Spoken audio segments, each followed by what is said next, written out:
नमस्कार। न्यूज के इकलौते फैमिली शो न्यूज की पाठशाला में आप सबका बहुत स्वागत है। मैं हूं दिनेश गौतम और सबसे पहले आपको बता दूं कि आज पाठशाला में क्या क्या है और कौन कौन सी क्लास लगेगी, कौन कौन से चैप्टर्स होंगे। मोदी ट्रंप का वो भयंकर प्लान जो दुनिया का नक्शा बदल देगा, क्या है वो? मोदी के दोस्त ट्रंप कुर्सी पर बैठते ही चीन पर हमला करने वाले हैं क्या?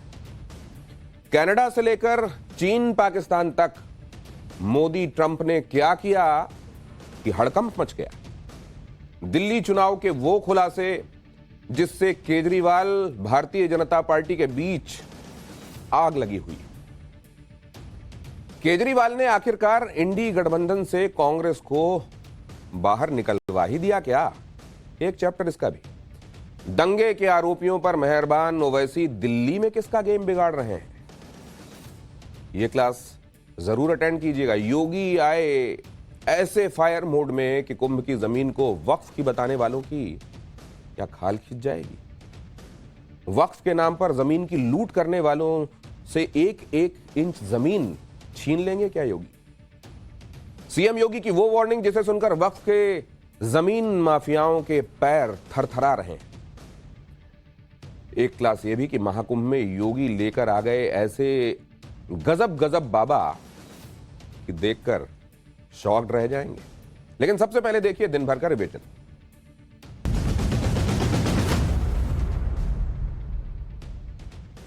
वन नेशन वन इलेक्शन पर बनी जेपीसी की आज पहली बैठक हुई। जेपीसी में प्रियंका वाड्रा, शिवसेना के श्रीकांत शिंदे, जेडीयू से संजय झा, आम आदमी पार्टी से संजय सिंह समेत 39 सदस्य हैं। Congress one nation one election पर लाए बिल को असंवैधानिक और अलोकतांत्रिक बता रही। वहीं इस बैठक में बीजेपी के सदस्यों ने वन नेशन वन इलेक्शन को देश की जरूरत बताया। दिल्ली में कांग्रेस का नया हेडक्वार्टर तैयार हो गया है। कांग्रेस की पूर्व अध्यक्ष सोनिया गांधी 15 जनवरी को कांग्रेस के नए मुख्यालय इंदिरा भवन का उद्घाटन करेंगी। इस दौरान कांग्रेस अध्यक्ष मल्लिकार्जुन खड़गे और लोकसभा में नेता विपक्ष राहुल गांधी समेत कांग्रेस के तमाम बड़े नेता मौजूद रहेंगे। कांग्रेस का नया मुख्यालय दिल्ली में 9A कोटला मार्ग पर है। फिलहाल कांग्रेस का मुख्यालय 24 अकबर रोड में रहा है। किसान संगठनों ने एक बार फिर से 26 जनवरी को ट्रैक्टर मार्च का ऐलान किया है। किसान संगठन पूरे देश में ट्रैक्टर मार्च निकालेंगे। अपनी मांग को लेकर किसान संगठन प्रदर्शन करने वाले हैं। इससे पहले साल 2021 में किसान संगठनों ने ट्रैक्टर मार्च निकाला था, जिसके दौरान काफी बवाल हुआ था। वाराणसी में पिछले कई सालों से बंद एक मंदिर के कपाट खोल दिए गए। यह मंदिर मदनपुर इलाके में मौजूद है। यह मंदिर पिछले 40 सालों से बंद था। कहा जा रहा है कि यह मंदिर 250 साल पुराना है। इस मंदिर को खोलने की मांग कई दिनों से हो रही थी। आज प्रशासन की मौजूदगी में मंदिर का ताला खुला। मंदिर में सफाई के दौरान 2 खंडित शिवलिंग भी मिले। केरल के मल्लापुरम में एक हाथी ने जमकर उत्पात मचाया। मंदिर में उत्सव के दौरान हाथी अचानक बेकाबू हो गया, जिससे भगदड़ मच गई।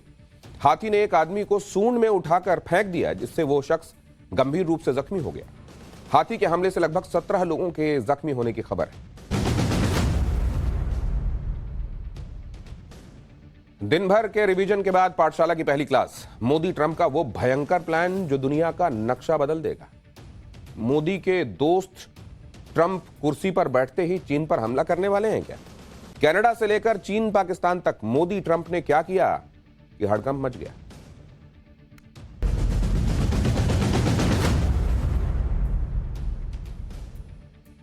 हमने आपको साल के पहले दिन ही बता दिया था कि यह साल पीएम मोदी और डोनाल्ड ट्रंप की जोड़ी के नाम रहने वाला है, और जैसा हमने कहा था ऐन वैसा ही हो रहा है। पीएम मोदी और ट्रंप की जोड़ी जो जो काम कर रही है, उससे तो यह लग रहा है कि ये नेता इस साल दुनिया का नक्शा ही बदल देंगे। अभी तो पीएम मोदी के दुश्मन जस्टिन ट्रूडो का हाल देखकर कि जो बाकी के दुश्मन हैं वो कांप रहे हैं। पीएम मोदी ने साल के शुरुआत में ही अपना ट्रेलर दिखा दिया। अब डोनाल्ड ट्रंप आने वाले हैं। ट्रंप भी कुर्सी संभालने से पहले ऐसा ट्रेलर दिखा रहे हैं कि दुनिया हिली हुई है। आपको आज पाठशाला में बताऊंगा कि कैसे पीएम मोदी और डोनाल्ड ट्रंप दुनिया का नक्शा बदल देंगे। एक तरफ पीएम मोदी जो चुपचाप भारत को दुनिया का और ताकतवर देश बनाने के प्लान पर काम कर रहे हैं। दूसरी तरफ डोनाल्ड ट्रंप जो डंके की चोट पर कह रहे हैं कि वो अमेरिका के आसपास मौजूद देशों को अमेरिका में मिला लेंगे और अमेरिका को सबसे ताकतवर देश बना देंगे। अब आपको बताता हूं कि कैसे ये दोनों नेता इस साल धमाल मचाने वाले हैं। आप कनाडा का उदाहरण ही देख लीजिए। इधर पीएम मोदी से उलझने वाले कनाडा के पीएम जस्टिन ट्रूडो को अपनी कुर्सी गंवानी पड़ी। दूसरी तरफ डोनाल्ड ट्रंप ने कनाडा को घेर लिया और कहा कि वो कनाडा को अमेरिका का 51वां स्टेट बना देंगे। इसी तरह आप चीन का उदाहरण देखिए। पीएम मोदी ने बॉर्डर पर चीन को पीछे हटने के लिए मजबूर कर दिया। चीन को यह समझ में आ गया कि वो भारत से पंगा लेकर गलती कर रहा है। अब पीएम मोदी ने चीन को सबक सिखाने के लिए एक और दांव चला है, जिसके बारे में आगे आपको बताऊंगा। दूसरी तरफ डोनाल्ड ट्रंप, उन्होंने भी चीन के खिलाफ खुलकर मोर्चा खोल दिया। ट्रंप ने साफ साफ चीन की विस्तारवादी नीति को चुनौती दे दी। ट्रंप ने उन देशों पर कब्जा करने की बात की है जहां असल में पर्दे के पीछे चीन खेल करता रहा है। इसी तरह पीएम मोदी और डोनाल्ड ट्रंप दोनों ही अपने अपने देश के लिए उन जगहों को फिर से हासिल करने की बात कर रहे हैं जिन पर कभी उनके देश का हक था, कब्जा था। दोनों ही नेताओं की यह प्लानिंग है कि उनके देश ने जो गंवा दिया उसे वो अपने देश को वापस लौटा कर रहेंगे। जैसे मोदी सरकार ने कह दिया है कि वो पीओके को भारत से मिलाकर रहेंगे, क्योंकि पीओके भारत का हिस्सा था, पाकिस्तान से उसे वापस लिया जाएगा। इसी तरह की बातें डोनाल्ड ट्रंप ग्रीनलैंड और पनामा के लिए कर रहे हैं। ट्रंप चाहते हैं कि डेनमार्क ग्रीनलैंड से अपना अधिकार छोड़े और पहले की तरह ग्रीनलैंड पर अमेरिका का अधिकार हो। इसी तरह आतंकवाद के मुद्दे पर भी पीएम मोदी और ट्रंप की सोच और प्लान एक जैसे हैं। पीएम मोदी ने तो देश में पाकिस्तान की आतंक वाली दुकान पर ताला लगा दिया है। दूसरी तरफ डोनाल्ड ट्रंप भी आतंकियों पर कहर बरपाने वाले। डोनाल्ड ट्रंप ने हमास को चेतावनी दी है कि उनके आने से पहले बंधकों को रिहा कर दिया जाए, नहीं तो वो मिडिल ईस्ट में नर्क के दरवाजे खोल देंगे। यानी ये दोनों ही नेता एक जैसी सोच के साथ आगे बढ़ रहे हैं, अपने अपने देश को महान बनाने का एजेंडा लेकर चल रहे हैं। चीन और आतंकवाद दोनों से ही सख्ती से निपट रहे हैं। पीएम मोदी और डोनाल्ड ट्रंप कैसे चीन से निपटेंगे, पीएम मोदी कैसे पाकिस्तान की क्लास लगा रहे हैं, ये आपको बताऊंगा। लेकिन पहले बात पीएम मोदी के उस प्लान की जिसके तहत वो चुपचाप देश के लिए बहुत बड़ी योजना बना रहे हैं। पिछले 10 दिन में पीएम मोदी ऐसी 4 मीटिंग्स कर चुके हैं जिससे भारत की तस्वीर और तकदीर दोनों बदलने वाले हैं। 28 दिसंबर को परप्लेक्सिटी एआई के सीईओ अरविंद श्रीनिवास ने पीएम मोदी से मुलाकात की। फिर 4 जनवरी को पीएम मोदी इंफोसिस के पूर्व सीईओ और एमपी विशाल सिक्का से मिले। माफ कीजिए, एमडी मैनेजिंग डायरेक्टर विशाल सिक्का से मुलाकात हुई उनकी। 6 जनवरी को पीएम मोदी ने आईटी सेक्टर की दिग्गज कंपनी माइक्रोसॉफ्ट के भारतीय मूल के सीईओ सत्या नाडेला से बात और मुलाकात की। 7 जनवरी को पीएम मोदी अमेरिका के national security adviser Jake Sullivan से मिले और दोनों के बीच डिफेंस सेक्टर में एआई के इस्तेमाल पर बातचीत हुई। अब आप विस्तार से यह समझ लीजिए कि पीएम मोदी की ये 4 मीटिंग्स अहम क्यों हैं। पीएम मोदी 28 दिसंबर को रिसर्च सेक्टर में सबसे बेहतरीन काम करने वाली, सबसे बढ़िया काम करने वाली कंपनी परप्लेक्सिटी एआई के सीईओ अरविंद श्रीनिवास से मिले।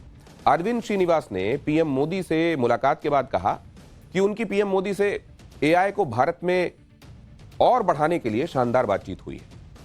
गौर करने वाली बात यह है कि इन्हीं अरविंद श्रीनिवास ने 8 दिसंबर 2024 को सोशल मीडिया पर यह कहा था कि अगर नरेंद्र मोदी चाहें तो वो एक ऐसा सिस्टम बनाएंगे जिससे भारत के सभी छात्रों, शिक्षकों और रिसर्चर्स को परप्लेक्सिटी प्रो की सुविधा मिल सके। और 20 दिन के अंदर अंदर पीएम मोदी ने अरविंद श्रीनिवास को मुलाकात के लिए बुला लिया।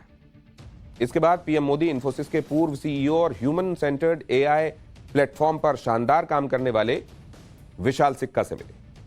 पीएम मोदी से मिलने के बाद विशाल सिक्का ने कहा कि एआई के क्षेत्र में हमारी विस्तृत चर्चा हुई है और आने वाले वक्त में एआई और टेक्नोलॉजी का इस्तेमाल आम आदमी के जीवन को बेहतर बनाने के लिए कैसे किया जा सकता है, इस पर भी चर्चा हुई है। इसके बाद पीएम मोदी 6 जनवरी को माइक्रोसॉफ्ट के सीईओ सत्या नाडेला से मिले। सत्या नाडेला ने पीएम मोदी से मिलने के बाद कहा कि वो भारत को एआई फर्स्ट बनाने की अपने कमिटमेंट को लेकर बेहद उत्सुक है। इस मुलाकात के 24 घंटे के अंदर अंदर सत्या नाडेला ने यह घोषणा कर दी कि अगले 2 साल में माइक्रोसॉफ्ट एआई के क्षेत्र में भारत में कुल 25,700 करोड़ का निवेश करेगा और अगले 7 साल के अंदर कुल 1 करोड़ भारतीयों को एआई में ट्रेनिंग भी देगा। यह कोई छोटा मोटा ऐलान नहीं है। एआई के सेक्टर में इतने बड़े निवेश का ऐलान अपने आप में बहुत बहुत बड़ी बात है। पीएम मोदी ने अमेरिका के national security adviser Jake Sullivan से मुलाकात की थी। इस मुलाकात के बाद पीएम मोदी ने कहा कि डिफेंस, स्पेस और एआई के सेक्टर में भारत और अमेरिका की पार्टनरशिप ने नई ऊंचाइयां हासिल की हैं और आगे भी ये मोमेंटम बना रहेगा। पीएम मोदी ये बहुत अच्छी तरह जानते हैं कि आने वाला वक्त एआई का है, आर्टिफिशियल इंटेलिजेंस। जिस देश के पास एआई की ताकत होगी, उसके पास दुनिया को चलाने की चाबी होगी। इसीलिए पीएम मोदी इस बात पर इतना जोर दे रहे हैं। 10 दिन में उन्होंने ताबड़तोड़ 4 मीटिंग्स कर डाली हैं। वो ऐसे लोगों से मिले हैं जो एआई की फील्ड में दिग्गज माने जाते हैं। यानी 10 दिन में प्रधानमंत्री नरेंद्र मोदी ने भारत के लिए टेक, डिफेंस, रिसर्च, जॉब और गवर्नेंस फील्ड में ऐसी प्लानिंग कर डाली कि जो भारत की ताकत को एआई वाला बूस्ट देगा। लोकसभा चुनाव के दौरान पीएम मोदी ने यह खुद बताया था कि उन्होंने अपना 2047 का विकसित भारत का प्लान एआई की मदद से बनाया था। इस वक्त में भारत में 706 एआई टेक कंपनीज हैं। पिछले 5 साल में इन कंपनियों ने करीब 20,000 करोड़ की फंडिंग हासिल की है। साल 2027 तक भारत का एआई मार्केट 1,46,000 करोड़ तक पहुंच जाएगा। 1,46,000 करोड़ तक, और ये करीब 25 से 35% के सालाना ग्रोथ के साथ आगे बढ़ेगा। इस वक्त दुनिया में भारत दूसरा सबसे बड़ा एआई टैलेंट बेस बन चुका है। दुनिया के दूसरे देशों की तुलना में भारत में एआई स्किल ग्रोथ 3 गुनी है। पिछले साल ही मोदी सरकार ने इंडिया में एआई मिशन की शुरुआत की। इसके लिए 10,372 करोड़ रुपए का बजट भी आवंटित किया था। अर्न्स्ट एंड यंग की रिपोर्ट कहती है कि एआई भारत की इकोनॉमी को सालाना 1% और बढ़ा सकता है। इससे अगले 7 साल में भारत की जीडीपी में 6 से 7% की बढ़ोतरी होगी और केवल एआई से ही भारत की इकोनॉमी में कुल $1.5 ट्रिलियन का इजाफा होगा। यह कितनी बड़ी बात है, इसे इस बात से समझा जा सकता है कि भारत की जीडीपी अभी करीब 4 ट्रिलियन है। यानी इससे आपको समझ में आ गया होगा कि प्रधानमंत्री नरेंद्र मोदी का भारत को जो टॉप 3 इकोनॉमी में ले जाने का टारगेट है, उस टारगेट को जल्दी से जल्दी पूरा करने के लिए प्रधानमंत्री नरेंद्र मोदी ने भारत की इकोनॉमी में एआई का इंजन लगा दिया है। एक तरफ पीएम मोदी भारत को आर्थिक रूप से ताकतवर बनाने में लगे हुए हैं, क्योंकि ये बहुत अच्छी तरह से वो बात समझते हैं कि भारत को सिर्फ ताकतवर हथियारों की ही नहीं, बल्कि एक शक्तिशाली अर्थव्यवस्था की भी जरूरत है जो दुश्मनों के खिलाफ भारत की ढाल बन सके। सैन्य मोर्चे पर भी पीएम मोदी देश को ताकतवर बनाने का काम लगातार करते रहे।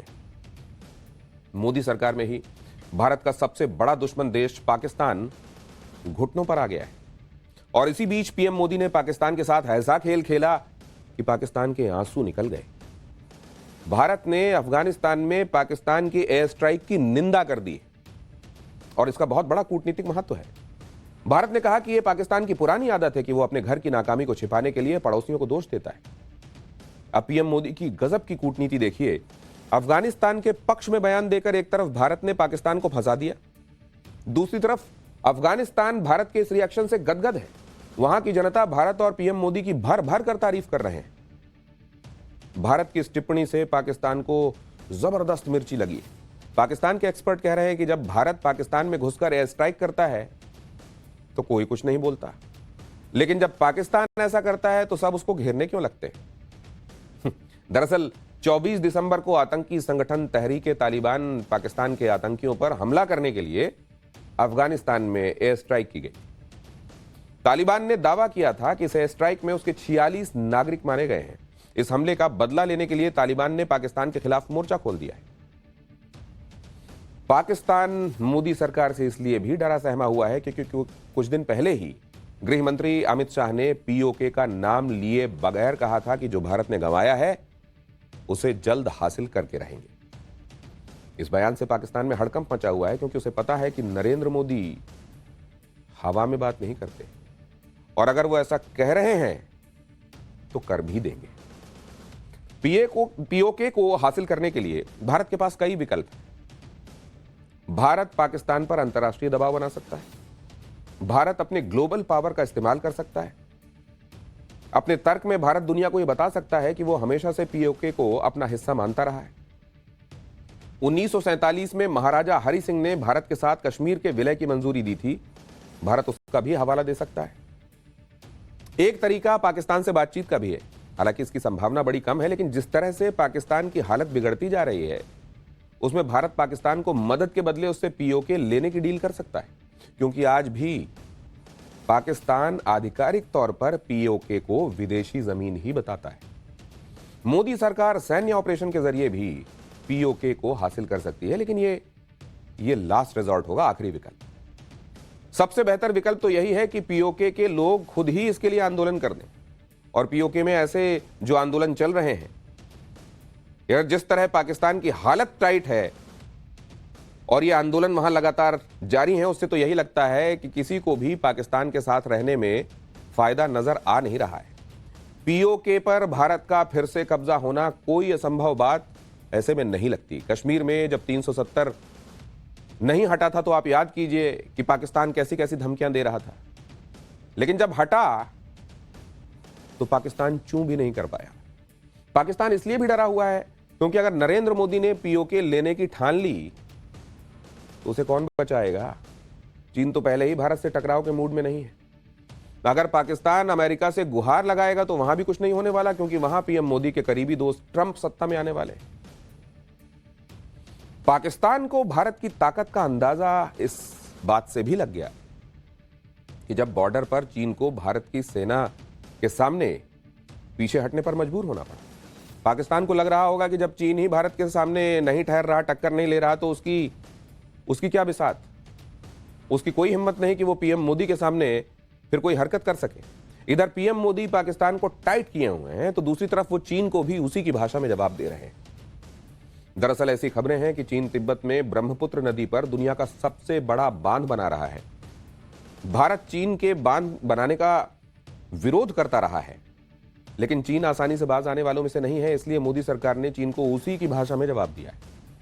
मंगलवार को भारत ने तिब्बत में आए भयंकर भूकंप पर दुख प्रकट किया। भारत ने तिब्बत के लोगों के प्रति दुख जताते हुए जो मैसेज किया, उसमें चीन का कहीं कोई जिक्र ही नहीं था। भारत ने अपने मैसेज में तिब्बत को ऑटोनॉमस रीजन यानी स्वायत्त क्षेत्र बताया, जबकि तिब्बत, आप जानते हैं, तिब्बत को चीन अपना हिस्सा बताता रहा है।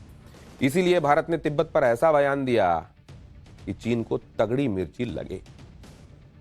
तो एक तरफ पीएम मोदी हैं जो भारत को मजबूत, ताकतवर बनाने के मिशन मोड में चल रहे हैं, तो दूसरी तरफ डोनाल्ड ट्रंप हैं जो मेक अमेरिका ग्रेट अगेन का नारा देकर दोबारा राष्ट्रपति चुने गए और अब अपने इस मिशन में जुटे हुए। दूसरी बार अमेरिका के राष्ट्रपति पद की शपथ लेने जा रहे डोनाल्ड ट्रंप ने दुनिया का भूगोल बदलने का प्लान बना लिया है। उन्होंने ठान लिया है कि अखंड अमेरिका बनाकर ही दम लेंगे।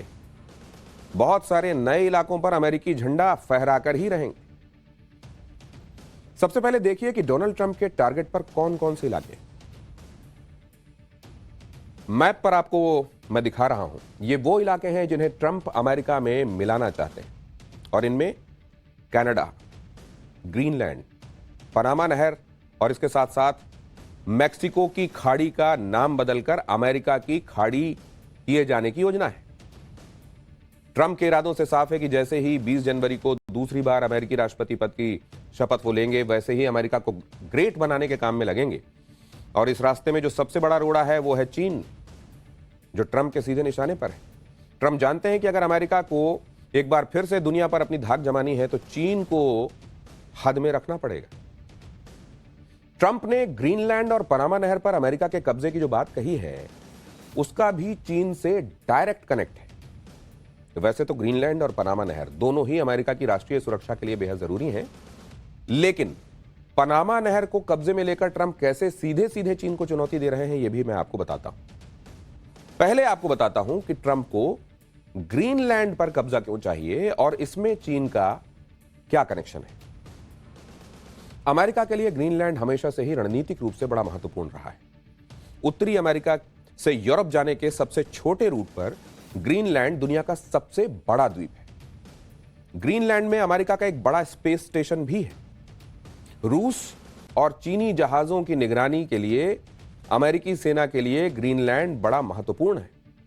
दुनिया के कई दुर्लभ खनिजों के बड़े बड़े भंडार भी ग्रीनलैंड में मौजूद हैं, जो बैटरी और हाईटेक डिवाइसेस बनाने में इस्तेमाल होते हैं। किसी भी कीमत पर चीन को रोकने पर आमादा है। ट्रंप ने कहा भी है कि वो अमेरिका की आर्थिक और सुरक्षा वजहों से ग्रीनलैंड पर कब्जा चाहते हैं, लेकिन अगर ट्रंप को ग्रीनलैंड चाहिए तो उसके लिए डेनमार्क से सौदा करना पड़ेगा, क्योंकि ग्रीनलैंड पर डेनमार्क का ही हक है। 21 लाख स्क्वायर किलोमीटर के क्षेत्रफल वाला ग्रीनलैंड किंगडम ऑफ डेनमार्क का हिस्सा है। सिर्फ 57,000 की आबादी वाले स्वायत्त ग्रीनलैंड द्वीप की अर्थव्यवस्था डेनमार्क की सब्सिडी पर निर्भर है। यानी अगर ट्रंप को ग्रीनलैंड चाहिए तो डेनमार्क से लेना पड़े। Your position is clear, but have you directed your staff to take these specific actions to draw plans? And can you elaborate again? You didn't rule out military coercion. Well, we need Greenland for national security purposes. I've been told that for a long time, long before I even ran. I mean, people have been talking about it for a long time. You have approximately 45,000 people there. People really don't even know if Denmark has any legal right to it. But if they do, they should give it up because we need it for national security. That's for the free world. I'm talking about protecting the free world. You look at, you don't even need binoculars. You look outside, you have China ships all over the place. You have Russian ships all over the place. We're not letting that happen. We're not letting it happen. But if they did do that, then I would tariff Denmark at a very high level. Greenland की तरह Trump को Panama नहर पर भी अपना नियंत्रण चाहिए, लेकिन यहां उनका मकसद ग्रीनलैंड से ज्यादा बड़ा है। दरअसल ट्रंप पनामा नहर पर कब्जा करके सीधे चीन को चुनौती देने के मूड में। पनामा नहर के जरिए ट्रंप अमेरिका की ताकत को बढ़ाने के साथ साथ चीन को सबक सिखाना चाहते हैं। चीन से अमेरिका के पूर्वी तट को जोड़ने वाली पनामा नहर पर ट्रंप का दावा है कि उस पर चीन का कब्जा हो चुका है।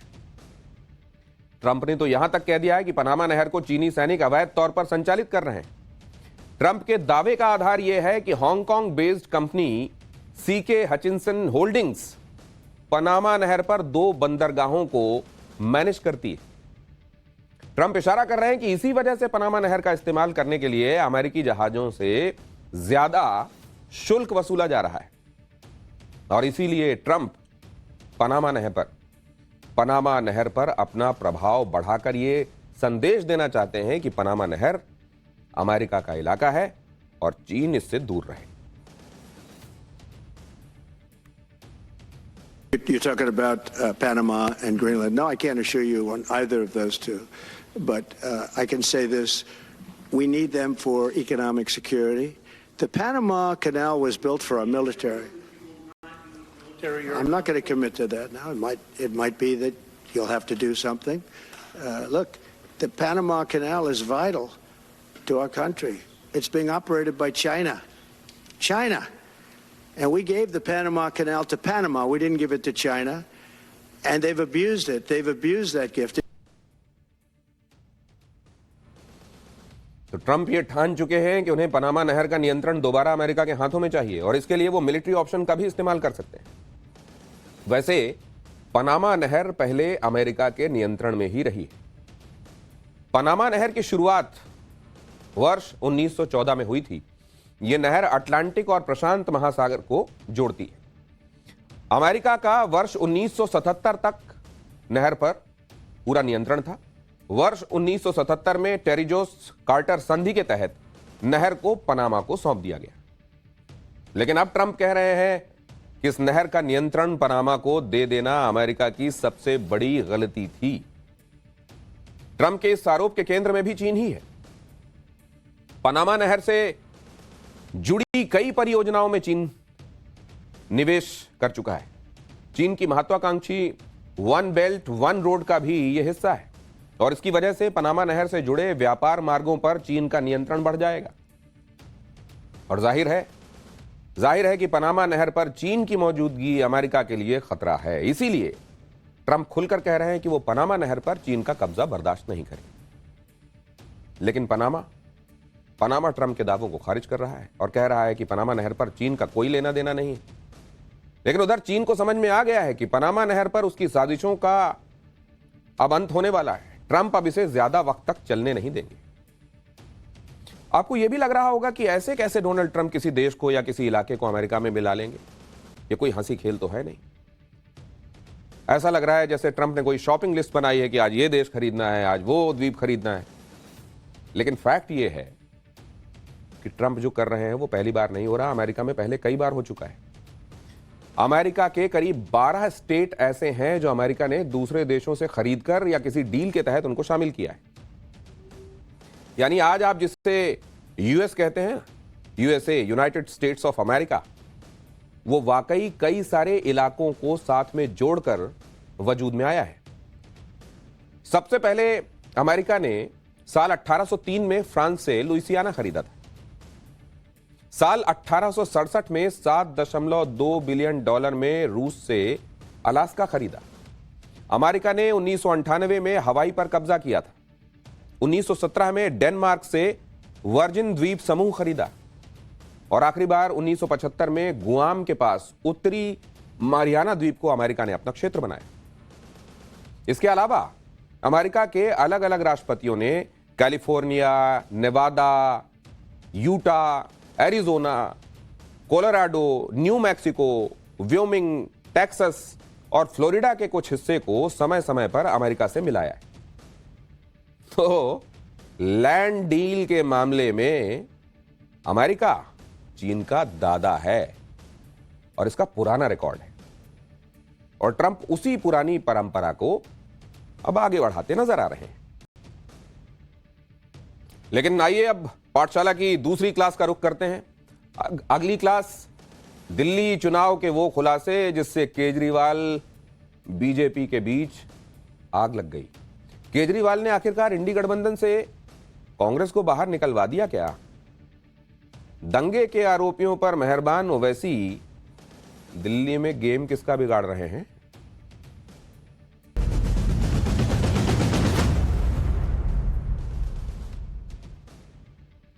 दिल्ली में चुनाव की तारीखों का ऐलान होने के साथ ही भयंकर गहमा गहमी बढ़ गई। ऐसा लग रहा है जैसे चुनाव की तारीख का ही इंतजार था। अब आप देखिए ना, कल इलेक्शन डेट अनाउंस हुई और आज से ऐसा माहौल बन गया दिल्ली में जैसे मैदान में सेनाएं कूद पड़ी। दिल्ली में इतना चुनावी एक्शन हो रहा है कि पब्लिक हैरान है। पब्लिक को समझ में नहीं आ रहा है कि ये इतना जल्दी जल्दी ये सब क्या हो रहा है।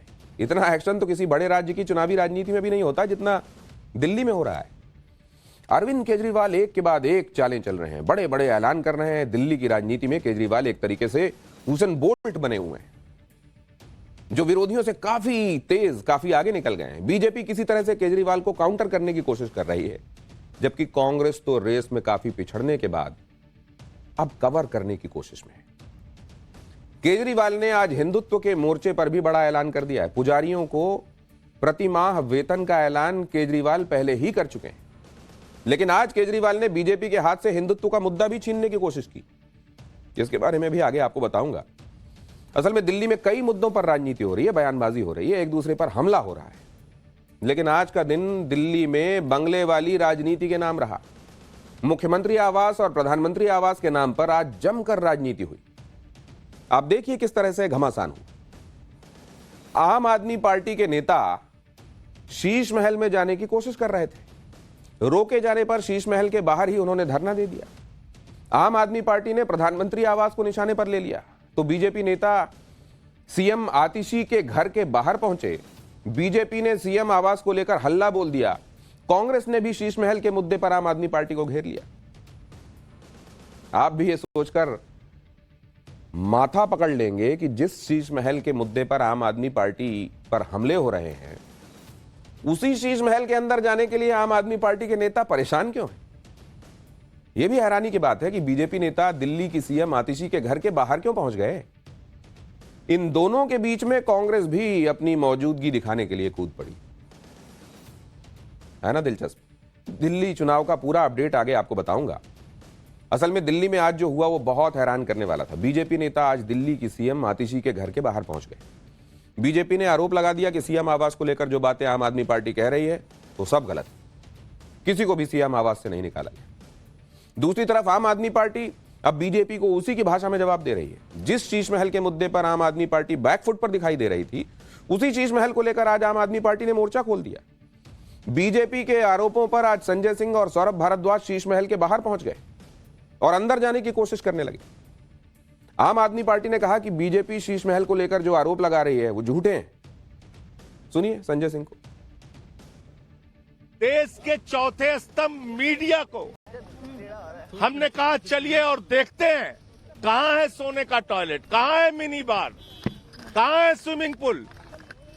आपने देख लिया, सिर्फ 2 लोगों के लिए वाटर कैनन की बस लगा रखी है, इतने सारे पुलिस वाले लगा रखे हैं। हम कोई आतंकवादी हैं? देश के सर्वोच्च सदन के सदस्य हैं, दिल्ली सरकार के कैबिनेट मंत्री हैं, इतनी पुलिस क्यों लगा रखी है? क्यों रोक रहे हैं? इसका मतलब भारतीय जनता पार्टी झूठ बोल रही है।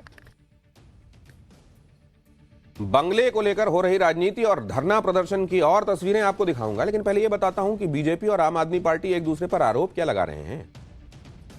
आम आदमी पार्टी का आरोप है कि बीजेपी ने शीश महल को लेकर झूठ फैलाया। सोने का टॉयलेट, स्विमिंग पूल और मिनी बार पर बीजेपी झूठ बोल रही है। आम आदमी पार्टी ने प्रधानमंत्री आवास को राजमहल बता दिया। पीएम आवास में 200 करोड़ का झूमर और 300 करोड़ के कालीन की बात कर दी। इस पर बीजेपी ने पलटवार किया और कहा कि शीश महल पर आप फंसी हुई है। बीजेपी जनता को शीश महल अंदर से दिखाएगी। पीएम आवास सरकारी बंगला है जिसमें कई पीएम रहे हैं। शीश महल खास केजरीवाल के लिए बनवाया गया था। यानी दिल्ली की राजनीति में आज दिन भर शीश महल और प्रधानमंत्री आवास को लेकर हंगामा होता रहा। सुनिए आम आदमी पार्टी और बीजेपी के नेताओं ने क्या क्या कहा। हमने कहा राजमहल जो 2700 करोड़ का बना है, प्रधानमंत्री जी का आवास, चलिए उसको देख लेते हैं। यहाँ पर आए तो यहाँ पुलिस की छावनी बना के यहाँ रोक दिया। इसका मतलब हमारे आरोप पूरी तरीके से सत्य हैं। 6700 जोड़ी जूते, 5000 सूट और इसके अलावा 200 करोड़ रुपए की झूमर, 300 करोड़ रुपए की कालीन, ये सब कुछ प्रधानमंत्री जी के आवास में मौजूद है और उसको वो दिखाना नहीं चाहते। उसको चाहिए संजय सिंह को कि जाके राहुल गांधी से पूछे कि तुम्हारे पिताजी ने राजमहल क्यों बनाया था। 7 लोक कल्याण मार्ग, जिसे 7 रेस्कोर्स रोड कहते थे, राजीव गांधी के समय पे तब से लेकर अब तक जितने प्रधानमंत्री हुए, चाहे वो स्वर्गीय नरसिम्हा राव हुए, स्वर्गीय चंद्रशेखर हुए, वीपी सिंह जी हुए, अपना गुजराल साहब हुए, मनमोहन सिंह जी हुए, श्रद्धेय अटल बिहारी वाजपेयी हुए, सब उसी बंगले में रहे हैं। तो आज मनमोहन सिंह रह रहे हैं, आज नरेंद्र मोदी जी रह रहे हैं। 47 के बाद कोई और प्रधानमंत्री आएगा तो वो रहेगा। तो इसमें इनको क्या तकलीफ? वो सरकारी दर्जा प्राप्त प्रधानमंत्री आवास है। यानी आम आदमी पार्टी ने शीश महल के मुद्दे को प्रधानमंत्री आवास से जोड़ दिया और प्रधानमंत्री आवास को अंदर से देखने निकल पड़े। संजय सिंह और सौरभ भारद्वाज को पीएम आवास को अंदर से देखने के लिए वो तो पहुंच भी गए, लेकिन दोनों को ही रोक दिया गया। संजय सिंह ने पुलिस वालों से कहा भी कि अंदर से पीएम आवास देखना है, लेकिन हम अंदर नहीं जा पाए। आम आदमी पार्टी ये मैसेज देने की कोशिश कर रही है कि उसके नेताओं को ना तो शीश महल के अंदर जाने दिया जा रहा है और ना ही प्रधानमंत्री आवास के भीतर जाने दिया जा रहा है। यानी बीजेपी शीश महल पर जो आरोप लगा रही है वो गलत है और प्रधानमंत्री आवास पर जो आरोप आम आदमी पार्टी लगा रही है वो सही है। इधर बीजेपी भी बंगलों को लेकर भयंकर राजनीति कर रही है। आज दिल्ली बीजेपी अध्यक्ष वीरेंद्र सचदेवा दिल्ली की सीएम आतिशी के सरकारी आवास के बाहर पहुंच गए। वीरेंद्र सचदेवा ने आरोप लगाया कि सीएम आतिशी सरकारी आवास को लेकर झूठ बोल रही हैं। जब आतिशी को पहले से एक सरकारी बंगला अलॉटेड है तो आतिशी को शीश महल क्यों चाहिए? बीजेपी ने कहा कि शीश महल से निकाले जाने को लेकर सीएम आतिशी जनता के सामने झूठ परोस रही हैं। सुनिए बीजेपी को। उसको चाहिए संजय सिंह को कि जाके राहुल गांधी से पूछे कि तुम्हारे पिताजी ने राजमहल क्यों बनाया था।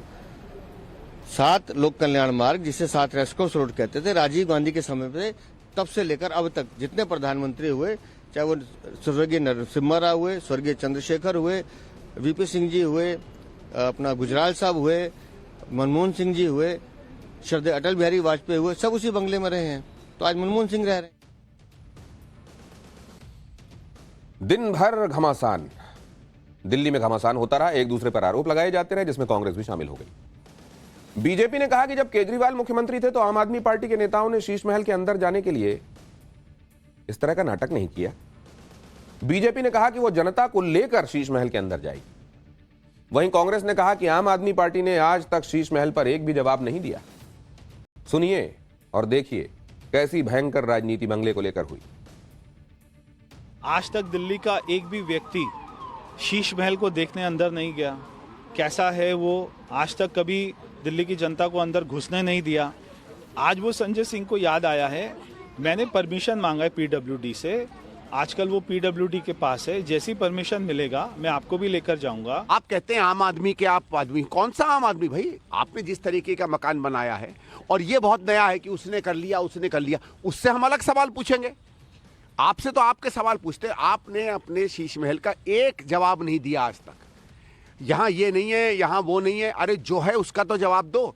फिर कहते हैं कि जो चीजें सवाल हमने उठाए, भाई वो तो सरकार की सीएजी रिपोर्ट है, आपकी पीडब्ल्यूडी कह रही है। यानी कांग्रेस भी दिल्ली में अपनी मौजूदगी दिखा रही है। आज ही कांग्रेस ने दिल्ली के लिए एक योजना का ऐलान किया। राजस्थान के पूर्व सीएम अशोक गहलोत ने इस दौरान आम आदमी पार्टी पर डायरेक्ट अटैक कर दिया। अशोक गहलोत ने कहा कि आम आदमी पार्टी तो कांग्रेस के लिए विपक्ष है। सुनिए अशोक गहलोत। कांग्रेस को रेस में ही मान नहीं रही है आम आदमी पार्टी की। कांग्रेस कहीं रेस में ही नहीं है दिल्ली के चुनाव। वो तो विपक्ष है हमारे लिए। उनको ये भ्रम है कि पहले वो जीत गए थे 2 बार। इस बार माहौल बदला हुआ लगता है मुझे। माहौल बदला हुआ है। कांग्रेस बहुत बेटर तरीके से कैंपेन कर रही है। मुझे यकीन है कि इस बार परिणाम अच्छे आ सकते हैं। तुम्ही से मोहब्बत, तुम्ही से लड़ाई, अरे मार डाला दुहाई दुहाई। दरअसल कांग्रेस और आम आदमी पार्टी दोनों ही इंडी गठबंधन में शामिल है, लेकिन दिल्ली में दोनों अलग अलग चुनाव लड़ रहे हैं।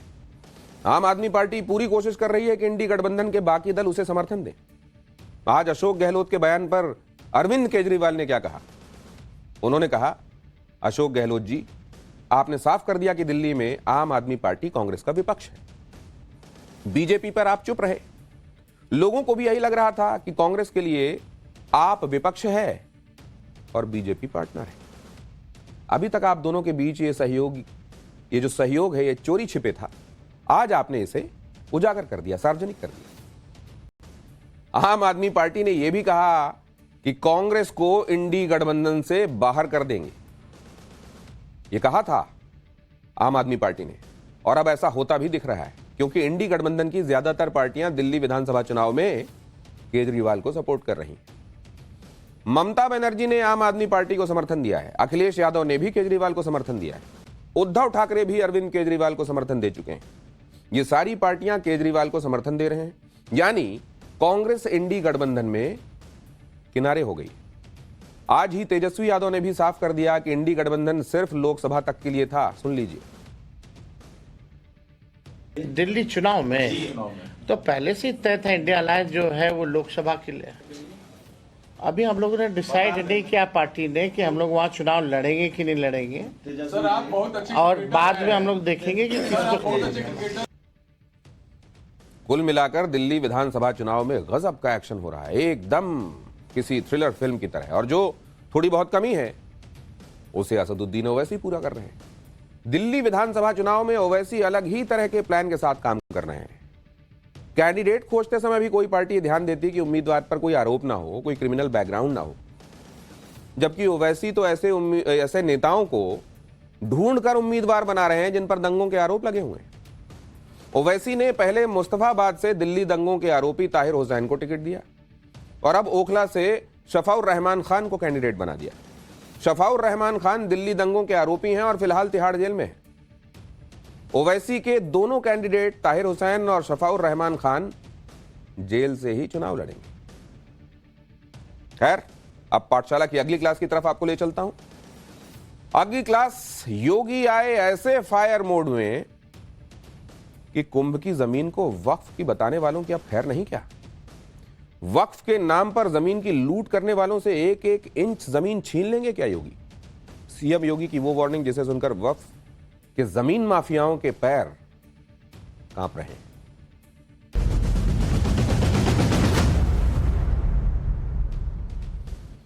प्रयागराज में 13 जनवरी से महाकुंभ शुरू हो रहा है। पीएम मोदी और सीएम योगी ने महाकुंभ को दिव्य और भव्य बनाने के लिए कमर कस ली है और उनकी कोशिश प्रयागराज में रंग भी लाती दिख रही है। इस सब के बीच आज योगी आदित्यनाथ एकदम फायर मोड में दिखाई दिए। सीएम योगी ने महाकुंभ का माहौल बिगाड़ने की कोशिश कर रहे लोगों को सुधर जाने का अल्टीमेटम दे दिया। पाठशाला में हमने पहले ही बताया था कि जो कट्टर मौलाना महाकुंभ की जमीन पर वक्फ का दावा ठोक रहे हैं, उन पर सीएम योगी का एक्शन जरूर होगा। उन्होंने महाकुंभ पर विवादित बयान देकर खुद आफत मोल ले ली और आज ऐसा हो भी गया। सीएम योगी अब वक्फ के नाम पर विवाद खड़ा करने की कोशिश करने वालों पर तगड़ा एक्शन लेने वाले हैं। महाकुंभ की जमीन पर वक्फ बोर्ड के नाम पर दावा ठोकने वालों को आज योगी आदित्यनाथ ने क्लियर कट वार्निंग दे दी, जिसे सुनकर वक्फ के जमीन माफियाओं के पैर थरथरा रहे हैं, क्योंकि आज योगी आदित्यनाथ ने साफ कर दिया है कि महाकुंभ में जमीन पर दावेदारी करने वाले लोग अपनी अपनी खाल बचा लें, यही बड़ी बात हो। आगे योगी आदित्यनाथ ने कहा कि वो हैरान हो जाते हैं कि ये वक्फ बोर्ड है या कोई भूमाफिया बोर्ड। सीएम योगी ने महाकुंभ की जमीन पर दावा करने वालों को निशाने पर लेते हुए यह भी कहा कि जब इनका बीज भी नहीं फूटा था, कुंभ की परंपरा उससे पहले की है। इनके पास 500 वर्षों का भी इतिहास नहीं है और सनातन का 5000 वर्ष से भी पुराना इतिहास है। सनातन धर्म की ऊंचाई आकाश से भी ऊंची और गहराई समुद्र से भी ज्यादा है। इसकी तुलना किसी मत या मजहब से हो ही नहीं सकती। वक्फ के नाम पर कहीं भी किसी भी जमीन पर दावा ठोकने वालों के इलाज के लिए योगी आदित्यनाथ ने क्या ब्लूप्रिंट तैयार किया है, इसके बारे में भी आगे आपको बताऊंगा। पहले मौलाना शहाबुद्दीन रिजवी का महाकुंभ की जमीन पर दावेदारी वाला वो बयान भी सुन लीजिए, जिस पर भड़के योगी आदित्यनाथ ने वक्फ के अवैध कब्जे से 1-1 इंच जमीन छुड़ाने का ऐलान कर दिया। प्रयागराज के जो मुसलमान हैं उनमें से एक सरताज नाम के हैं, उन्होंने इस बात की जानकारी दी और कहा, एलानिया तौर पर इस बात को कहा कि जो ज़मीन है, जिस ज़मीन पर, ज़मीन के बहुत सारे हिस्से पर जो शामियाने तंबू वगैरह लगाए गए हैं, इंतज़ामात किए गए हैं, मेला लग रहा है, ये वक्फ की ज़मीन है और वहाँ के मुसलमानों की ज़मीन है। तो ये था वो बयान। आज सीएम योगी ने वक्फ बोर्ड के नाम पर महाकुंभ की जमीन पर दावा ठोकने वालों को सिर्फ वार्निंग ही नहीं दी है, योगी आदित्यनाथ ने ऐलान कर दिया है कि अब वो वक्फ की दादागिरी का दी एंड कर देंगे, जिसका उन्होंने ब्लूप्रिंट भी बताया और कहा कि यूपी सरकार वक्फ बोर्ड के कब्जे वाली 1-1 इंच जमीन की जांच करवा रही। जिन लोगों ने वक्फ के नाम पर जमीन कब्जाई है, उनसे जमीन वापस ली जाएगी। वक्फ से जमीन वापस लेकर गरीबों के लिए घर, स्कूल, कॉलेज, अस्पताल बनाए जाएंगे। ऐसा नहीं है कि सिर्फ महाकुंभ की जमीन पर वक्फ की दावेदारी के बाद ही जमीनों पर अवैध कब्जे को लेकर योगी आदित्यनाथ का पारा हाई हुआ है, और ऐसा भी नहीं है कि पहली बार उन्होंने वक्फ के नाम पर जमीनों पर अवैध कब्जा करने वालों को वार्निंग दी है। दरअसल यूपी में जमीनों पर वक्फ के अवैध कब्जे छुड़ाने को लेकर योगी आदित्यनाथ पिछले 2 साल से एक्टिव है। साल 2022 में योगी सरकार ने यूपी में वक्फ बोर्ड की संपत्तियों की जांच करवाने का फैसला किया था, ताकि यह पता लगाया जा सके कि किन किन संपत्तियों पर वक्फ बोर्ड ने नियमों की अनदेखी करके अपनी संपत्ति उनको बनाया हुआ है। यूपी के 50 जिलों में राजस्व विभाग की जांच के बाद जो रिपोर्ट तैयार की गई है, उसमें दावा किया गया है कि यूपी में 1/3 से ज्यादा वक्फ की संपत्तियां अवैध हैं। इन 50 जिलों में 1,10,000 में से 30,000 संपत्तियों पर वक्फ का दावा जांच में फर्जी निकला है। राजस्व विभाग की रिपोर्ट में लिखा गया है कि यूपी में कई जगहों पर सरकारी जमीन को मनमाने तरीके से वक्फ की प्रॉपर्टी बता दिया गया। कई जगहों पर तो हिंदुओं की स्मशान की जमीन भी वक्फ की संपत्ति के तौर पर दर्ज कर ली गई। इसीलिए यूपी में सरकारी जमीनों पर अवैध कब्जा छुड़ाने की योगी आदित्यनाथ की इस मुहिम की प्रधानमंत्री मोदी ने भी कई मौकों पर तारीफ की है। आप पीएम का एक ऐसा ही बयान सुनिए। योगी जी के मुख्यमंत्री बनने से पहले यहां इंडी गठबंधन वालों का नारा क्या होता था, आप भूल गए होंगे, क्योंकि योगी जी के राज में ऐसा होता नहीं है, इसलिए आप भूल गए हो। मैं जरा याद कराना चाहता हूं, उस समय नारा क्या था, जो जमीन सरकारी है, जो जमीन सरकारी है वो जमीन हमारी है। था कि नहीं था ऐसा नारा? ऐसा नारा लगता था कि नहीं लगता था? और लखनऊ में जो बैठी थी ना सरकार, वोट बैंक वाली सरकार, उनका आशीर्वाद रहता था। ये योगी जी की सरकार आई तो ऐसे लोगों को सही जगह पर पहुंचाया। महाकुंभ ही नहीं, पिछले दिनों यूपी के संभल में बन रही पुलिस चौकी की जमीन पर भी वक्फ की दावेदारी ठोकने की कोशिश की गई थी। पहले समाजवादी पार्टी ने पुलिस चौकी वाली जमीन को वक्फ की प्रॉपर्टी बता दिया। इसके बाद एआईएमआईएम के प्रमुख असदुद्दीन ओवैसी ने ट्वीट करके पुलिस चौकी की जमीन को वक्फ की प्रॉपर्टी साबित करने के लिए दस्तावेज पेश किए और दावा किया कि साल 1929 में अब्दुल समद नाम के शख्स ने अपनी संपत्तियों को वक्फ को दिया था। लेकिन समाजवादी पार्टी और ओवैसी भूल गए कि यूपी में योगी सरकार है। संभल प्रशासन फौरन एक्शन में आया। जिस अब्दुल समद के नाम पर पुलिस चौकी वाली जमीन को वक्फ की प्रॉपर्टी बताया जा रहा था, उसके रिश्तेदारों ने खुद माना कि जिस जमीन पर चौकी बन रही है वो सरकारी है। उनका परिवार तो सिर्फ जमीन की देखभाल करता था। सुन लीजिए। सर हमारी जमीन नहीं है, वो हमारे बुजुर्ग जो थे देख रेख करते थे उसकी। अब हमें पता चला तो सर वो सरकारी जमीन है, हमें कोई एतराज नहीं है। बहुत अच्छा बात है चौकी बनी और बड़ी खुशी की बात है। देख रेख, एक तरफ योगी आदित्यनाथ यूपी में वक्फ के कब्जे वाली जमीनों की जांच करवा रहे हैं तो दूसरी तरफ अपराधियों के अवैध कब्जे पर भी ताबड़तोड़ एक्शन हो रहे हैं। यूपी के संभल में अंडरवर्ल्ड डॉन दाऊद इब्राहिम के करीबी गैंगस्टर शारिक साठा की प्रॉपर्टी पर पुलिस चौकी बनाने का काम शुरू कर दिया गया है। योगी पुलिस के डर से शारिक साठा इस वक्त दुबई में बैठा हुआ है, छिपा हुआ, लेकिन यहां उसकी अवैध प्रॉपर्टी को जब्त करने का काम जारी है। और ऐसी ही एक प्रॉपर्टी पर संभल में पुलिस चौकी बनाई जा रही है। ग्राउंड जीरो से हमारे सहयोगी की रिपोर्ट देखिए। जिस जमीन के ऊपर यह पुलिस चौकी बनाया जा रहा है, ये दाऊद इब्राहिम का खासम खास शारिक साठा की जमीन के ऊपर बनाया जा रहा है। ये शारिक साठा जो कि डी कंपनी के साथ जुड़ा हुआ था, शारिक साठा जो संभल का रहने वाला है, जिसका कनेक्शन बताया जाता है अंडरवर्ल्ड डॉन दाऊद इब्राहिम से है, जो ऑटो लिफ्टर था, जिसने कई सारी गाड़ी लग्जरी गाड़ी जो है उसने चोरी की थी और उसके बाद उनको बेचता था। उस शारिक साठा की जमीन के ऊपर ये पुलिस चौकी बनाया जा रहा है। यानी कि आप समझिए कि अपराधियों के हौसले तोड़ने के लिए पुलिस ने इस तरीके से उन तमाम चौकियों का निर्माण करना शुरू कर दिया है। ये जो पीछे की आप पूरी जमीन देख रहे हैं, ये शारिक साठा की जमीन है। इसको गैंगस्टर एक्ट के तहत कुर्क किया गया था और अब यहाँ पर जो चौकी है उसका निर्माण कराया जा रहा है ताकि इलाके में शांति बहाली रहे। एक तरफ योगी आदित्यनाथ ने पूरे यूपी में वक्फ के अवैध कब्जे का सफाया करने का ऐलान किया है तो दूसरी तरफ प्रयागराज में महाकुंभ को दिव्य और भव्य बनाने के लिए गंगा में बने टापुओं का भी सफाया कर दिया गया है। यानी महाकुंभ के दौरान प्रयागराज में गंगा नदी 3 धाराओं में नहीं बल्कि एक धारा में संगम तक पहुंचेगी। और इसके लिए योगी सरकार ने समुद्र में खुदाई करने वाली ड्रेजर मशीनों की मदद से गंगा नदी में बने टापुओं को हटा दिया है। इस काम में आईआईटी गुवाहाटी की भी मदद ली गई और गंगा जी की धारा को एक किया गया। सिर्फ गंगा जी की धारा ही एक नहीं हुई, इस पहल से कुंभ मेले का इलाका भी बढ़ गया। करीब 87 बीघा जमीन जो पहले डूबी रहती थी, इस बार मेले के लिए इस्तेमाल हो सकेगी।